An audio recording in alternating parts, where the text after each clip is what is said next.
Hey guys, in this video I'll be showing you why I have an obsession with prime lenses. I've got 3 of them to show you and differences between them. First thing I want to say though before I start this video is, yeah, I shaved my head because lockdown. Obviously hairdressers aren't open and it started to look more wild than this forest. Second thing is, these are all Nikon Fit Primes, however I've got nothing to do with Nikon, it's just the camera system I happen to be using at the moment. I'm not a Nikon fanboy, I have no objections to other brands or anything. It's just what my kit happens to be at the moment. And actually these primes make up the majority of my lenses. In fact, the only other lens I have is the one I'm recording this video on, which is a 10-20 zoom. But that is just purely for making these videos. So why then am I so obsessed with primes? Well, I'll start with this Sigma 30mm art. And I have actually done a standalone review video of this lens, as well as a comparison between this and its predecessor. So I'll keep this one pretty brief. But look how compact it is. And yeah, okay, that instantly raises the point. It's not as compact as one single zoom lens. Say an 18-200 or an 18-300. Why carry around 3 different lenses when you could carry one zoom lens and have the whole range? Well, their compact size is obviously not the only thing they got going for them, otherwise that would be pretty stupid. Prime lenses tend to come with a pretty wide aperture, which is good for bokeh.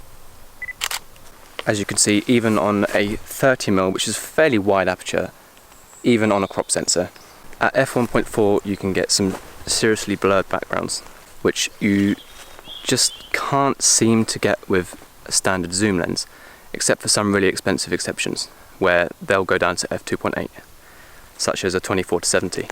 I said I'd keep the section about this lens pretty brief, and I will. I'm going to end it here. This Sigma Art lens is incredible. Great value for money as well. It's also the cheapest Sigma Art lens they do. Its sharpness is crispy, and although it's the shortest focal length of the 3 primes I'm going to show you, it's the heaviest out of the 3, and that comes down to build quality. It is incredible. The second lens I want to show you is, I think, the most special of the 3, and that is the Nikon 60mm AF Micro. This is hands down my new favourite lens, and here's why. Reason number 1 is I can actually use it on my Nikon Film SLR because it has a manual aperture ring. Number 2, the focal length, so it's obviously not a 50mm, but it's close to a 50mm, and if you're on a budget like I am, this does actually make a good replacement for a nifty 50. Okay, its maximum aperture is f2.8, not 1.8 like most 50mm primes, and that does make a fair bit of difference, to be fair, and it is a compromise, but it's one that I can easily live with. So that makes it a good portrait lens. It also doubles up as a macro lens. It only does, I think, 1 to 2 macro. So if you want a macro lens, especially just for macro, then this isn't the one for you. You should probably go for something that's a longer focal length and 1-to-1 macro. But as an all-round lens, that is something pretty good to offer.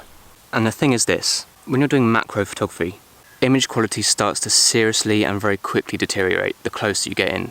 So, being a macro lens, Nikon have spent a lot of time and effort and money perfecting the problems with image quality that are associated with close-up photography, such as chromatic aberration, wavy focal planes, that kind of stuff. And what that means for us as the user, if we're doing a portrait, for example, this lens is overcorrected. And believe me when I say that the image quality from this lens is outstanding. Genuinely quite phenomenal. The only thing I would say with this lens is it's obviously AF, so it's one of the older lenses. So it will work on my Nikon D70-100, for example, because it has this focus motor in the body. It will work on all the film SLRs. It will not autofocus on the D50-300, D30-200, that kind of series, because they don't have the focus motor. It will also not autofocus on the new Nikon Z system, even with the adapter. It will still produce images, but you won't be able to autofocus with the Nikon Z. I'm going to have to make one final point before I go through my 3rd battery, and that is going to be about image quality, because that really is the biggest reason why you would sacrifice the convenience of a zoom lens, one single zoom lens for all of these primes. Zoom lenses are difficult for manufacturers / designers to make. They're difficult because they have to be 3 or 4 different lenses all in one, and the different elements just don't communicate with each other as well. With this, which is the final lens I have, they can pay more attention to the image quality because they've only got really one focal length to work with, obviously, so they can correct things easier. So this is the Nikon 85mm f1.8G, and I guess the choice really is between this and the 1.4G, but this is a fraction of the cost of that, and to be honest, the image quality is really not that different. This is obviously the go-to focal length for portrait photographers, as it compresses the image with its slightly telephoto focal length and therefore gives you really nicely blurred backgrounds and also a much more natural look, so it won't distort anything at all, which is good for taking pictures of people's faces. However, as a landscape and nature photographer, this just gives me that extra focal length I need if I need to zoom in on something a bit more, and I want to kind of focus the image on one element of the landscape, because sometimes less is more. And believe it or not, this is the biggest lens of the 3. It's the largest focal length.